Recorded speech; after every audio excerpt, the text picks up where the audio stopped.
Kembali terjadi serangan terhadap warga Palestina di tepi barat. Serangan ini dilakukan kelompok ekstremis Israel untuk mengusir warga Palestina. Dari rekaman kamera keamanan ini terlihat puluhan warga ekstremis Israel membawa pentungan, batu dan juga botol berisi cairan mudah terbakar. Mereka memasuki kampung kecil Palestina di tepi barat, membakar kendaraan serta rumah-rumah. Serangan ini terjadi pada Selasa malam waktu setempat.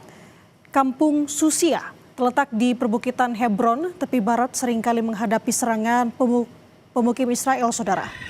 Puncaknya adalah saat konflik Hamas dan Israel pecah pada 7 Oktober 2023. Menurut warga Palestina, serangan ini rutin mereka alami agar terjadi penggusuran paksa.